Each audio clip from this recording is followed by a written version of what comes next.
할렐루야. 예수 그리스도 이름으로 하나님 말씀 증거하겠습니다. 우리 다 같이 하나님 말씀 창세기 21장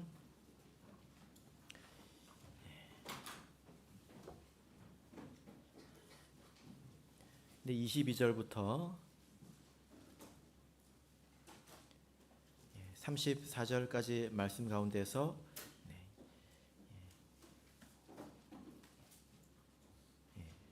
우리 조금 길지만 우리 같이 다 읽어보겠습니다.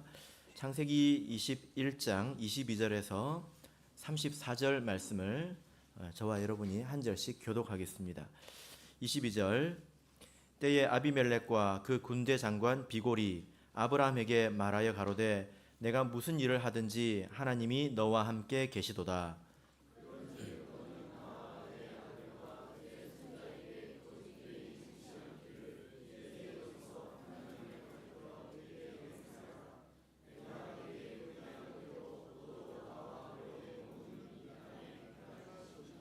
아브라함이 가로되 내가 맹세하리라 하고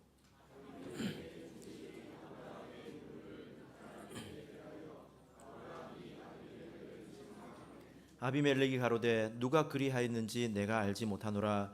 나도 내게 고하지 아니하였고 너도 내게 고하지 아니하였고 나도 듣지 못하였더니 오늘이야 들었노라.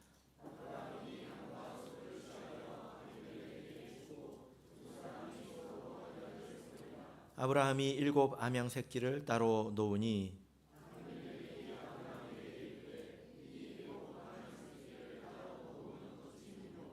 아브라함이 가로되 너는 내 손에서 이 암양 새끼 7을 받아 내가 이 우물 판 증거를 삼으라 하고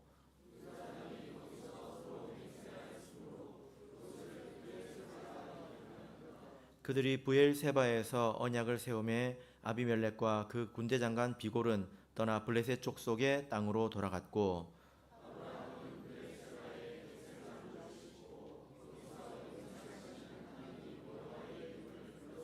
같이 읽겠습니다. 그가 블레셋 족속의 땅에서 여러 날을 지내었더라. 아멘. 네, 오늘 이 시간은 영원하신 하나님이라는 제목으로 말씀을 전하도록 하겠습니다. 유명한 격언이 있습니다. 내일 지구가 멸망하더라도 나는 오늘 한 그루의 사과나무를 심겠다. 이런 격언을 여러분 들어보신 적 있으십니까? 네, 한 번쯤 다 봤을 만한 그런 말입니다. 제가 찾아보니까 이 말을 누가 했는지 또 어떤 의미로 이 말을 했는지가 굉장히 불명확하더라고요. 어떤 사람은 이제 이 말을 마틴 루터가 했다 이렇게 이야기를 하기도 하고 어떤 사람은 스피노자라고 하는 철학자가 이 말을 했다 이렇게 주장을 하지만 그 근거는 이제 불명확합니다. 어쨌든 이 말을 우리가 다 알고 있는데요. 예전에는 제가 이 말을 들었을 때에 잘 이해할 수가 없었습니다. 이 말을 듣고 정말 그래야 되나? 이런 생각이 들었습니다.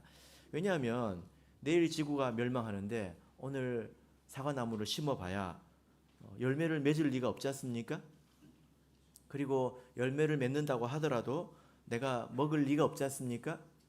그리고 내가 아니라 다른 사람이 먹을 리도 없지 않습니까? 그래서 저런 일을 왜 할까?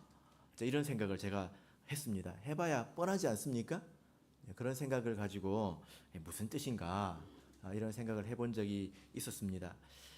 그런데 세월이 가면서 곰곰이 또 문득 생각을 해보면 그래도 이 말이 더 낫다 이런 생각이 조금씩 들기 시작하더라고요. 그래도 이렇게 하는 게 더 나은 것 같다. 왜 그럴까요? 상황이 어떠하든지 간에 희망을 가지고 오늘 내가 해야 될 책임을 다하는 것이 결국에는 더 유익하기 때문입니다. 그죠? 쉽게 내일을 단정하고 어차피 뭐 해봐야 쓸모없는데 이런 생각을 가지고 사는 사람들은 자기 자신에게 그리고 또 주변인에게 해로운 인생일 뿐이지요. 그래서 우리가 이런 말을 안 하면 좋겠습니다. 어차피 해봐야 쓸모없다. 그런 태도로 사는 사람들의 인생은 이제 다른 사람과 그리고 자기 자신에게 해로울 뿐이라는 것입니다. 사실 이런 말을 어떤 사람들이 많이 합니까? 게으른 사람들이 많이 하거든요. 이 말을 그렇게 말하면 마음이 편한가 봅니다. 우리 그리스도인들은 정말로 이런 자세로 살아야 될 것입니다. 내일 지구가 멸망하더라도 오늘 한 그루의 사과 나무를 심는 그런 인생을 살아야 되겠습니다. 왜 그럴까요?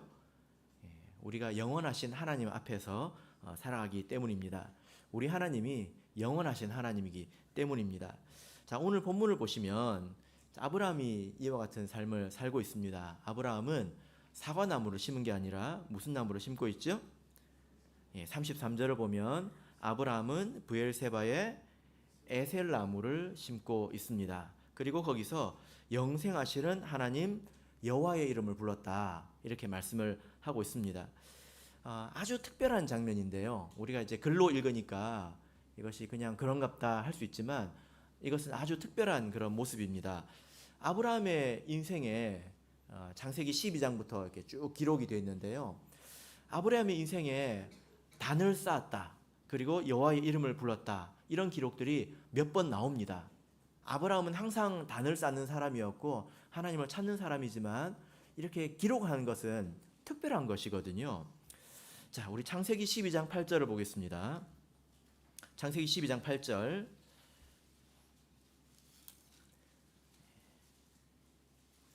창세기 12장 8절 읽겠습니다. 시작.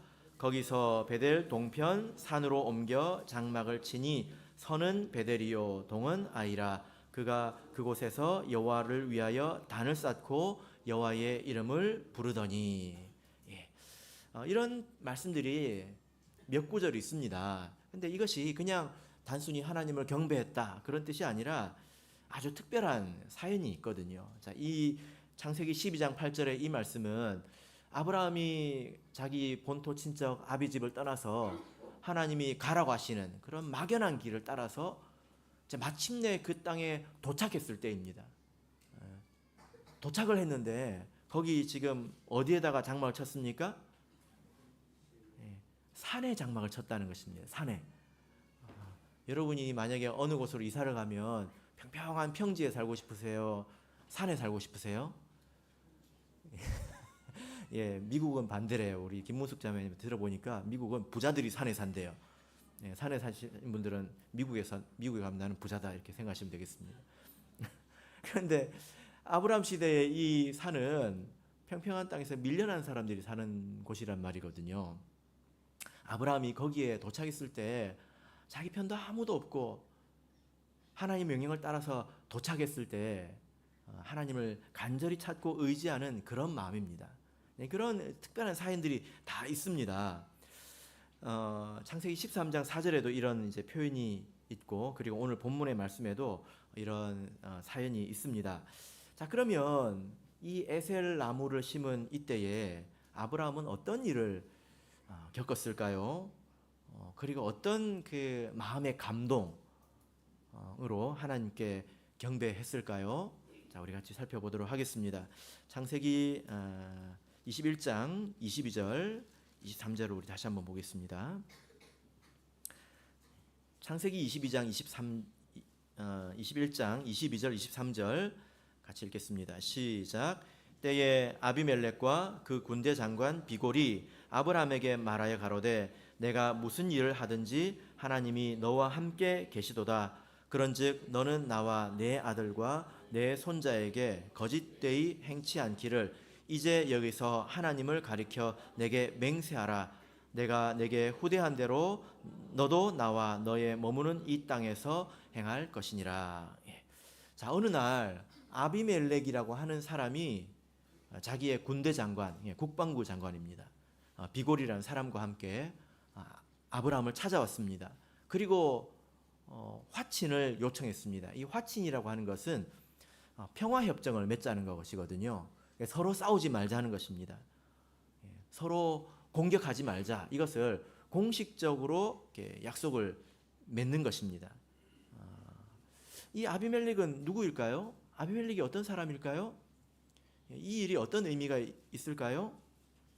이 아비멜렉이라고 하는 이 그 사람은 그 이름의 뜻은 나의 아버지는 왕이다, 이런 뜻입니다. 그리고 아브라함이 지금 가나안 땅에 거주하고 있지 않습니까?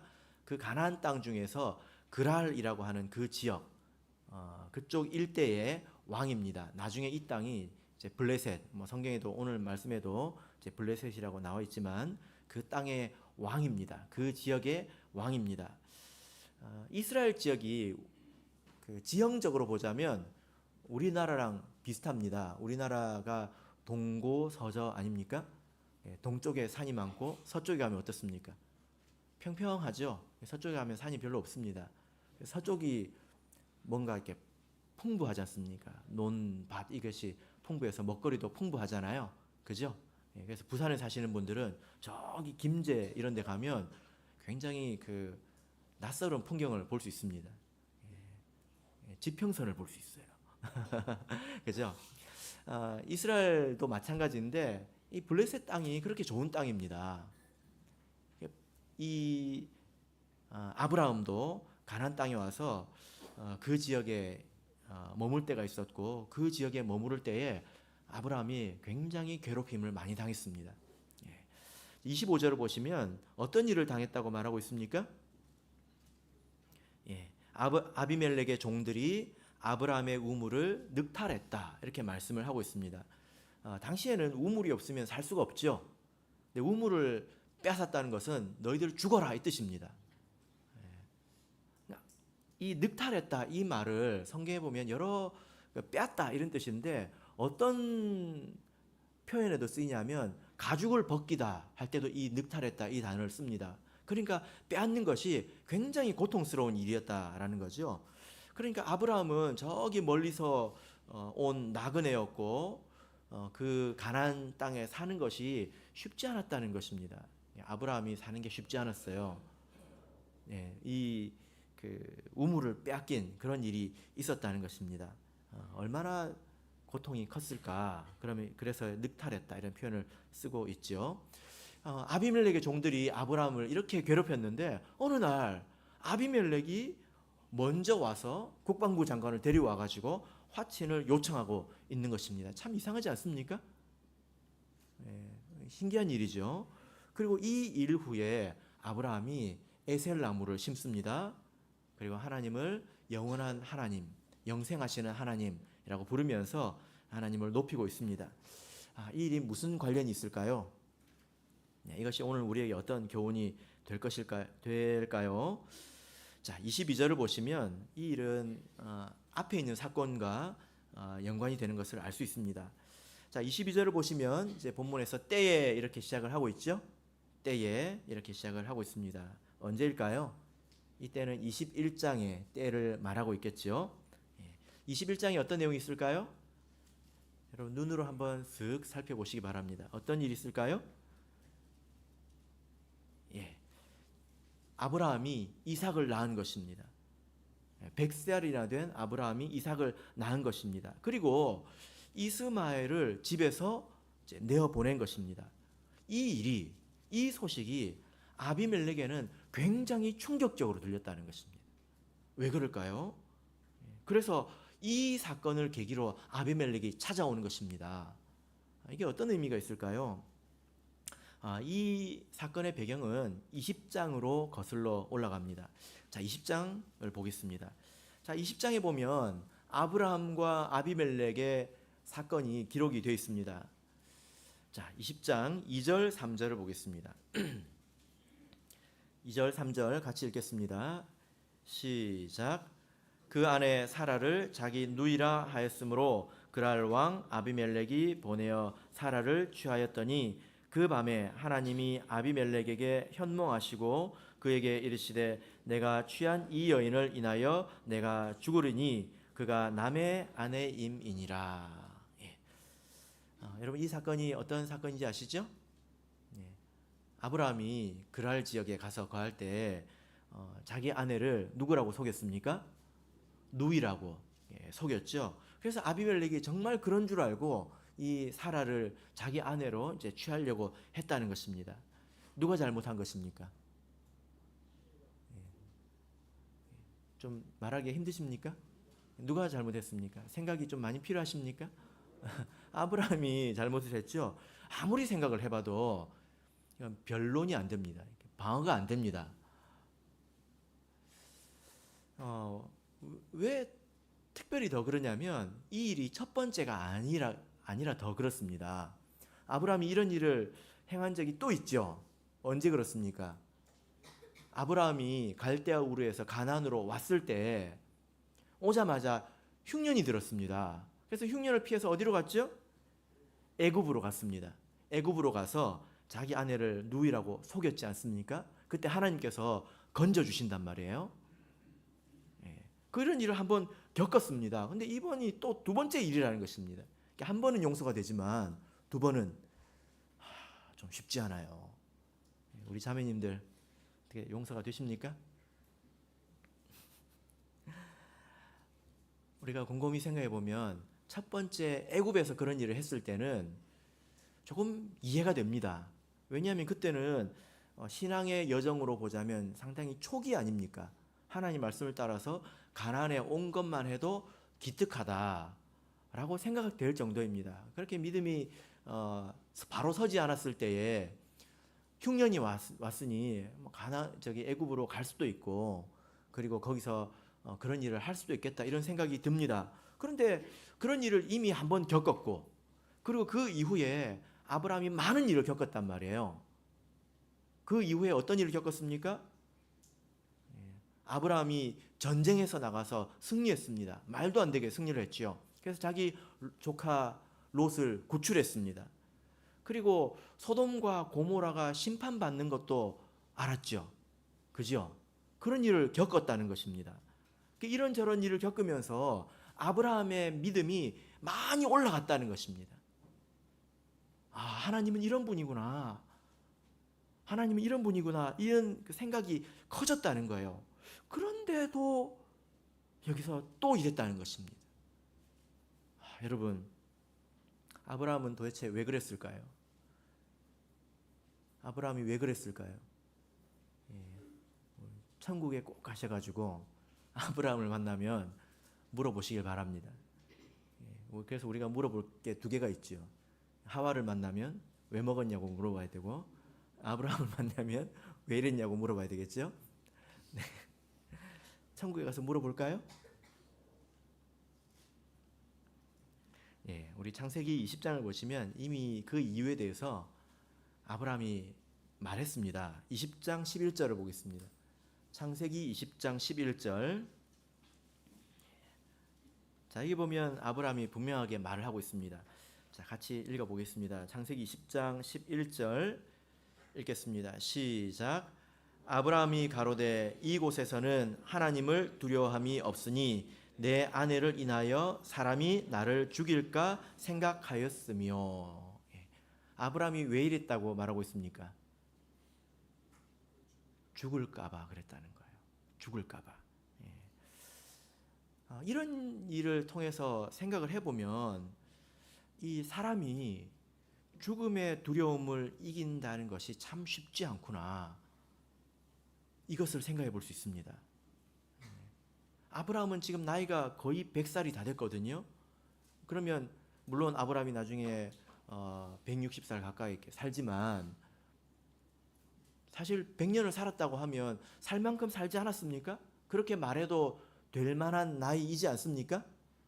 그런데도 아브라함이 죽기를 두려워하고 있다는 것입니다. 사람이 죽음의 두려움을 정말 진심으로 이겨낸다고 하는 것이 그렇게 쉽지 않다는 거예요.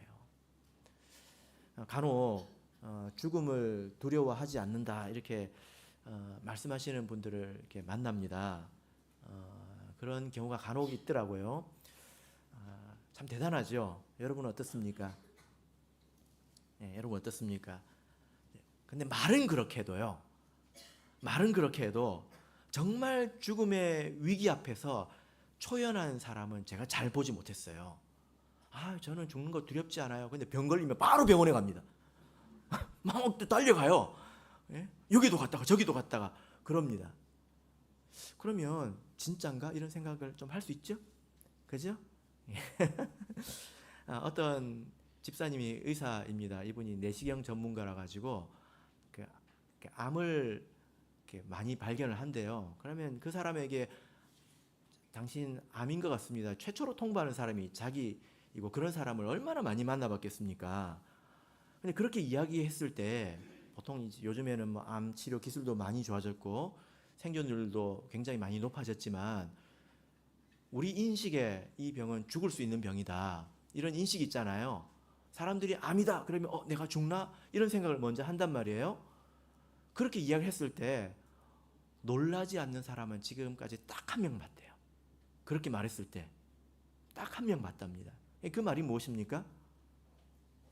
다 두려워한다는 거예요. 일반적으로. 근데 그 한 분이 우리 참예수교회 집사님이었습니다. 아, 그래요? 이제 이렇게 말을 해서 놀랬대요. 어쩌면 하나님께서 이 아브라함을 오늘처럼 대해 주신 이유는 사람을 너무나도 잘 아시기 때문 아닌가 이렇게 생각이 됩니다. 우리가 사람이 허풍을 떨어서 나는 무섭지 않다, 나는 괜찮다라고 말하지만 이 죽음의 두려움이라고 하는 것이 사람에게 얼마나 큰 것인지 하나님께서 잘 알고 계시기 때문에 오늘 이와 같이 아브라함에게 진노하지 않으신 것 아닌가 이런 생각을 해 봅니다. 이것이 참 놀라운 부분이죠. 그죠?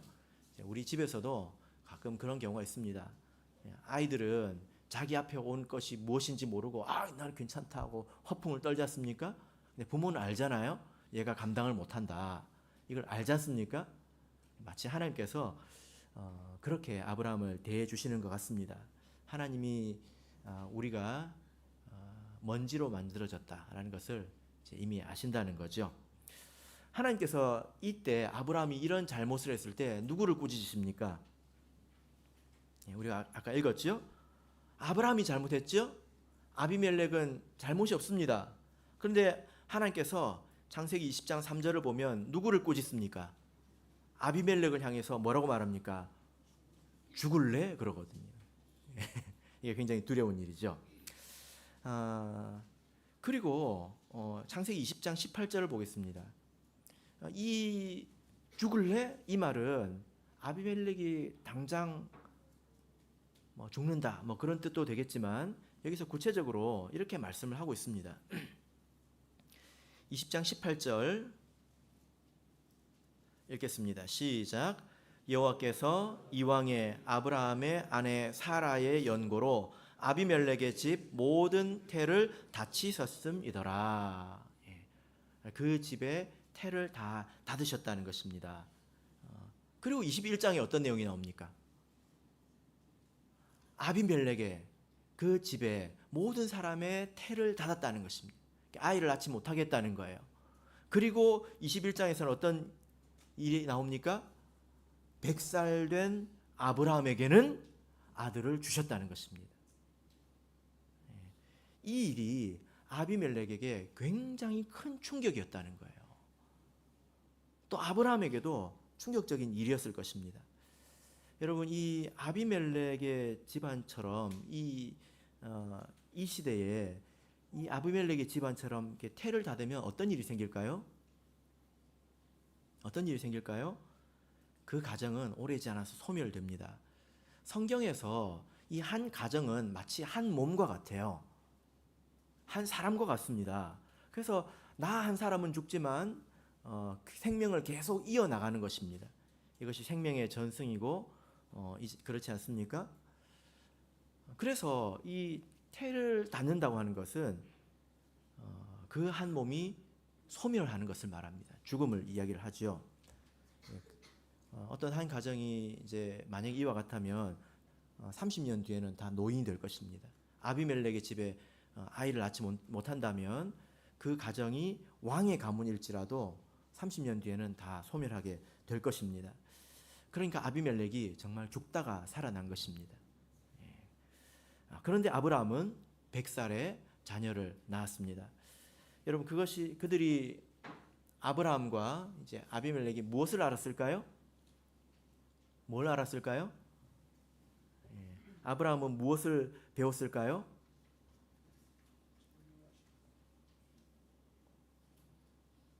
아브라함은 죽기를 두려워하는 마음 때문에 모든 것을 잊어버렸습니다. 처음으로 돌아갔어요.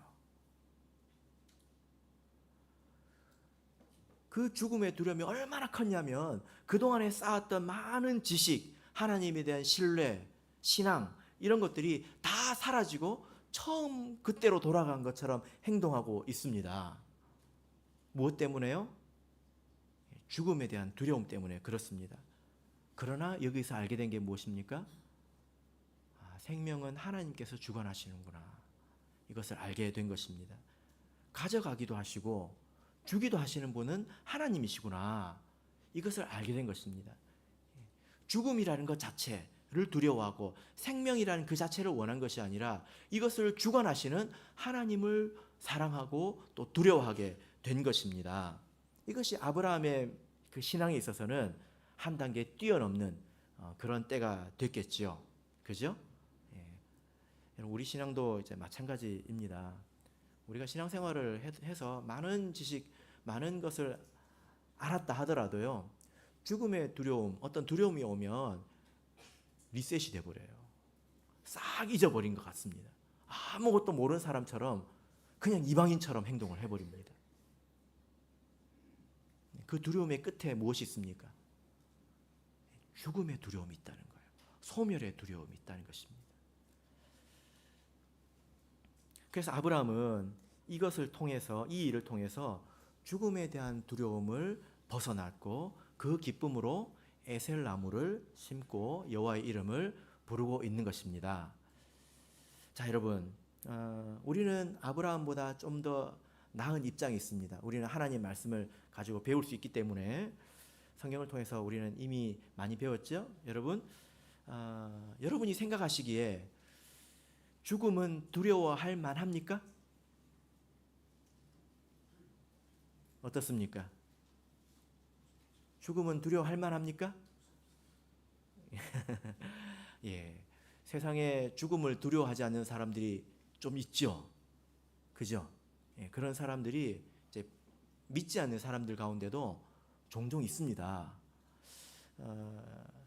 여기 옆에 가면 금정 체육센터가 있는데 거기 트레이너 한 분 제가 예전에 말씀드렸는데 기억나십니까?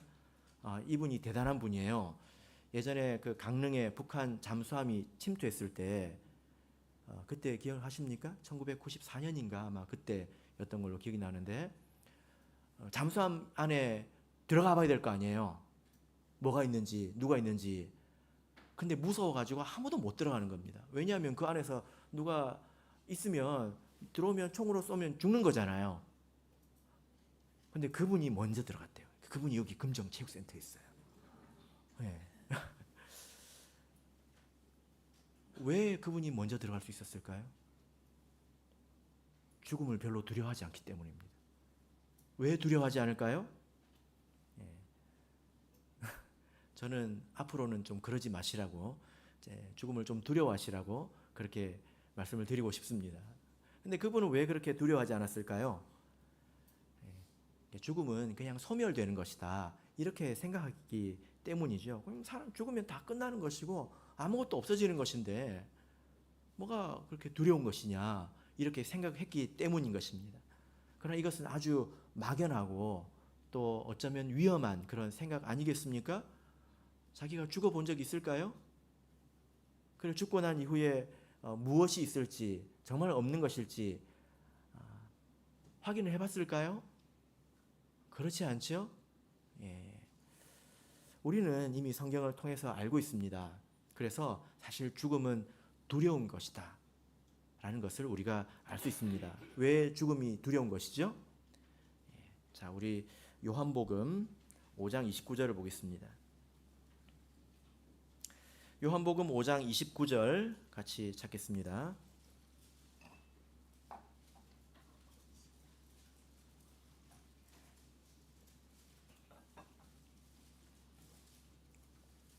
요한복음 5장 29절 읽겠습니다. 시작. 선한 일을 행한 자는 생명의 부활로, 악한 일을 행한 자는 심판의 부활로 나오리라. 여러분, 죽음이 왜 두려운 것입니까? 죽음 뒤에 하나님이 기다리고 계시기 때문입니다. 죽음 뒤에 영원하신 하나님께서 기다리고 계시기 때문에 두려운 것입니다. 죽음이 소멸이고 다 다 사라지는 것이라서 두려운 것이 아니라 죽음 뒤에 하나님께서 기다리고 계시기 때문에 죽음은 두렵다는 것입니다. 여러분, 우리가 인생을 적당히 살다가 도망치듯 할 수 없습니다. 이게 무슨 말인지 이해되십니까? 적당히 살다가 도망치듯 한다. 이게 무슨 뜻일까요? 세상에 사람들이 그렇게 많이 살거든요. 세상엔 예를 들어 극단적으로 보자면 좀 나쁜 독재자 같은 사람들 혹은 범죄자 같은 사람들은 어떻게 삽니까? 적당히 살다가 자기 마음대로 살다가 죽음 뒤로 도망하는 그런 삶을 살지 않습니까? 뭐 죽은 이후에야 무슨 일이 일어나든 뭐가 문제냐? 나는 없는데 이런 생각을 하고 살아가지 않습니까? 그런데 그렇게 할 수 없다는 거예요. 죽음 이후에 무엇이 있습니까? 영원하신 하나님께서 그를 기다리고 있다는 것입니다. 그때는 회개할 기회가 없습니다. 모든 것이 끝납니다. 그러니까 하나님 앞에 그 모습 그대로 딱 서야 된다는 것입니다. 그러니 두려운 일이죠. 여러분, 우리는 이것을 다 알고 있습니다. 그러면 우리는 이 죽음을 어떤 마음으로 맞이해야 될까요? 또 죽음 뒤에 계신 영원하신 하나님을 우리는 어떻게 받아들여야 될까요? 이런 지식과 믿음이 우리 삶에 어떤 영향을 미칠까요? 아브라함이 이것을 딱 알았을 때 한 행동이 첫 번째가 뭐죠? 죽음의 두려움에서 벗어났다는 거예요. 그때 아브라함이 한 첫 번째 행동이 뭐죠? 자, 33절을 다시 한번 읽어보겠습니다. 33절 자, 읽겠습니다. 21장 33절입니다. 읽겠습니다. 시작. 아브라함은 브엘세바에 에셀 나무를 심고 거기서 영생하시는 하나님 여호와의 이름을 불렀으며. 첫 번째가 뭐죠? 에셀 나무를 심었다는 거예요. 자, 사진 한번 보여주실까요? 여러분, 에셀 나무 잘 모르시죠? 저도 잘 몰랐습니다. 이 나무가 에셀 나무입니다. 커 보입니까? 작아 보입니까? 되게 큽니다. 그리고 높이가 한 10m 정도 되고 아주 옆으로 넓게 자랍니다. 이 나무가 소금기가 많은 땅에서도 아주 잘 자라고요. 그리고 아주 토양이 나쁜 데서도 잘 자랍니다. 뿌리를 아주 넓게 깊이 내려서 이제 잘 자랍니다. 그리고 이 나무를 보면 이제 큰 그늘이 있죠, 그죠? 그래서 이 에셀 나무를 심는 것은 뭘 따먹겠다는 게 아니라 이렇게 쉬겠다는 거예요. 그 그늘 밑에서 쉬겠다는 것입니다. 이 나무는 척박한 땅에서도 저 땅 깊은 곳에서 수분을 쫙쫙 끌어올려 가지고, 여러분 집에서 식물 키우는 분들 그런 거 아시죠? 이게 이 식물이 수분을 잘 빨아들이면 이파리 끝에 물이 맺히지 않습니까? 잘 모르십니까? 네, 물이 맺히잖아요. 이 나무가 그렇습니다. 그래서 꼭 그 우리나라 보면 뭐 신호등 옆이나 이런데 아주 한여름 더울 때 그 수증기를 쫙 뿌려주잖아요. 수증기가 아니라 그러면 너무 뜨거울 거고 물 가루 같은 거를 쫙 뿌려주잖아요. 뭐라고 합니까 그거를? 물 가루 하면 다 알아들으시잖아요. 그럼 그 일대 온도가 내려가거든요. 이 나무가 그렇대요. 제가 찾아본 자료에서는 이 나무 밑은 다른 데보다 10도가 낮다고 합니다. 얼마나 좋습니까? 온도를 이렇게 몇 도씩 내려준다는 것입니다. 자, 이 나무를 심으면 이걸 누리는데 얼마나 걸릴까요? 됐습니다. 자, 오늘 심었어요. 이 나무가 뿌리를 내리고 자라서 이파리를 맺혀서 그늘에 한번 딱 누워 보려면 몇 년 걸릴까요? 아브라함이 이때가 100살이 넘었습니다. 근데 이걸 심었다는 거예요. 이게 뭘 말할까요? 마음이 여유로워졌다는 것입니다. 평안해졌다는 거예요. 그 마음이. 이 평안 안에서 내가 오래 살겠다는 것입니다. 이삭을 위해서 심은 게 아니에요. 자기를 위해서 심은 것입니다. 마음이 평안해졌다는 것입니다.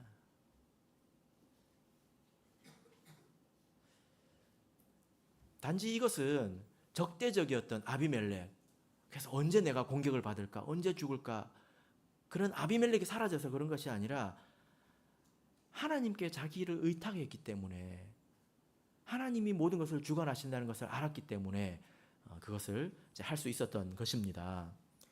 아브라함이 더 이상 죽음 앞에서 아등바등하지 않는 그런 사람이 된 것이죠. 그렇죠? 여러분, 이것이 하나님께서 우리에게 주신 선물입니다. 히브리서 2장 15절을 보시면 또 죽기를 무서워함으로 일생에 매여 종노릇하는 모든 자들을 놓아주려 하심이니, 이렇게 말씀하고 있습니다. 죽기를 무서워함으로 일생에 매여 종노릇한다, 이렇게 말씀을 하고 있습니다. 누구를 말하는 걸까요? 어떤 사람을 말할까요?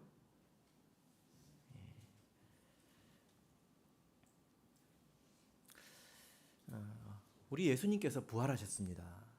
우리가 그것을 알고 있습니다. 그래서 우리가 예수님을 잘 따라가면 우리에게 생명이 있고 영생이 있다는 것을 우리가 알고 있습니다. 그러면 우리가 이 땅에 살 때에는 평안히 살아도 괜찮습니다. 에셀 나무를 심듯이 살아도 괜찮다는 거예요.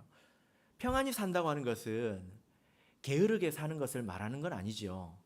그죠? 그렇다고 아등바등 사는 것, 이것을 열심히 산다, 성실하다, 이렇게 말할 수도 없습니다. 우리가 영원하신 하나님을 알고 내가 이 믿음으로 정말 죽음에 대한 두려움을 다 떨쳐버렸다, 이렇게 한번 생각해 보십시다. 그럼 우리가 뭘 해야 될까요? 우리가 에셀나무를 심어야 되겠죠. 어디다 심을까요? 어떻게 하는 것이 에셀나무를 심는 것입니까? 오늘 분반 시간에 여러분들 신도회별로 열심히 토론을 한번 해보시길 바랍니다. 우리는 아무도 나무를 심지 않습니다. 혹시 식목일 때 심으실런지는 모르겠습니다. 근데 간혹 보면 이런 모습이 정말 에셀나무를 심는 모습일까? 이런 모습도 있는데요. 영생을 알지만 그러나 여전히 죽음을 두려워하고 있습니다. 이 이를 만나기 전에 아브라함과 같은 그런 위치에 있다는 것입니다. 어떤 모습이 그런 모습일까요? 어떤 경우에는 죽음 자체를 두려워한다기보다는 이런 모습도 보입니다. 죽으면 내가 더 이상 못 누린다. 세상에 너무 많은 미련을 가지고 있는 것 같이 보일 때도 있습니다. 죽기 전에 누려야 돼. 죽기 전에 가봐야 되고, 어디 여기저기 가봐야 돼요. 죽기 전에 입어봐야 돼요. 죽기 전에 먹어봐야 돼요. 죽기 전에 해봐야 돼요. 이런 걸 보면 죽기를 두려워하는 다른 모습인 것 같아요. 죽으면 이제 아무것도 못한다. 그러니까 지금 열심히 해봐야 된다는 거예요. 죽고 나면 다 쓸모없다. 이게 에셀나무 심는 걸까요? 이런 모습이? 어떻게 생각하십니까? 에셀나무를 심는 것은 굉장히 여유로운 것입니다. 아브라함이 이 에셀나무를 심으면서 오늘 자라나 내일 자라나 죽고 나면 쓸모없는데 그런 마음을 가졌을까요? 그렇지 않다는 것입니다. 그래서 에셀나무를 심는다는 것이 오늘 우리 신앙에서는 어떤 모습으로 드러날 것인지 밥 먹으면서 열심히 생각하셔가지고 신도 예배 때 한번 나눠보시기 바랍니다. 무엇이 죽기를 두려워하는 것인지 한번 나눠보시길 바랍니다. 그러면 말로는 나는 죽기를 두려워하지 않는다 라고 말을 하지만, 죽으면 천국 가겠지 라고 말을 하지만, 그러나 정작 죽음을 두려워하는 그런 모습도 많다는 것을 우리가 알게 될 겁니다. 풍성한 토론을 제가 기대하고 있습니다. 그리고 나서 아브라함이 무엇을 했죠? 에셀나무를 심고 끝났습니까? 무엇을 했습니까? 거기서 단을 쌓고 영생하시는 하나님 여호와의 이름을 불렀다, 이렇게 말씀을 하고 있습니다. 이것은 영원하신 하나님 앞에 경배했다는 것입니다. 그 마음속에 무엇이 가득 찼다는 것입니까? 내가 믿는 하나님은 영원하신 하나님이구나. 이 살 동안에만 나에게 유익을 주는 그런 하나님이 아니라 영원하신 하나님이구나 하고 이 하나님에 대한 감동으로 마음이 가득 찼다는 것입니다. 그 하나님 앞에서 경배했다는 거죠. 자, 우리 신명기 33장을 보겠습니다. 우리 마음이 이것으로 가득 차야 되겠죠. 신명기 33장 26절에서 29절입니다.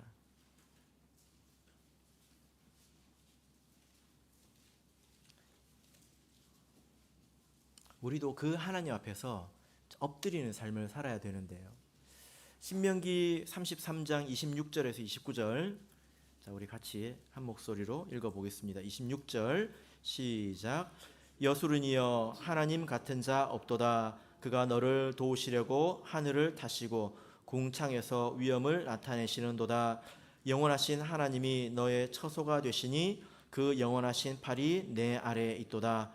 그가 내 앞에서 대적을 쫓으시며 멸하라 하시도다. 이스라엘이 안전히 거하며 야곱의 샘은 곡식과 새 포도주의 땅에 홀로 있나니 곧 그의 하늘이 이슬을 내리는 곳에로다. 이스라엘이여 너는 행복자로다. 여호와의 구원을 너같이 얻은 백성이 누구뇨? 그는 너를 돕는 방패시요 너의 영광의 칼이시로다. 내 대적이 내게 복종하리니 내가 그들의 높은 곳을 밟으리로다. 영원하신 하나님이 너의 처소가 되는 너희는 복이 있다. 누구를 말합니까? 이스라엘 백성을 말하고 또 우리를 말합니다. 그런데 여기서 26절을 보면 여수룬이여라고 부르고 있습니다. 여수룬. 여수룬이 누구를 부르고 있는 걸까요? 이스라엘의 별칭입니다. 이스라엘을 여수룬이라고 부르고 있습니다. 이 여수룬이란 말의 뜻은 정직한 자, 그런 뜻입니다. 그리고 정의로운 자, 올바른 자, 이런 뜻입니다. 이 사람들은 영원하신 하나님을 생각하면서 오늘 하루하루를 정직하게 성실하게 살아가고 있다는 것입니다. 그런 사람들에게, 그런 백성들에게 하나님께서 영원한 팔로 안아주신다라는 거죠. 여러분, 우리가 에셀 나무를 오늘 심는다면 그 그늘과 여유를 우리가 누리지 못할 수 있습니다. 그럴 수도 있죠. 그러나 그런 수고와 또 희생, 책임을 한 것이 하지는 않습니다. 왜 그렇습니까? 오늘 내가 정성을 다해서 내 책임을 다한 그 모습은 하나님 앞에서 영원히 기억되기 때문입니다. 그것을 내가 누리지 못한다 할더라도 내가 오늘 하루를 어떻게 보냈는지는 하나님이 영원히 기억하시기 때문에 그것이 가치가 있는 것입니다. 영원하신 하나님을 두려워하는 마음으로 우리가 정직하게 살아야 될 것입니다. 어떤 목자님의 할아버지의 이야기입니다. 간증인데요. 이 할아버지가 79세에 병에 걸렸습니다.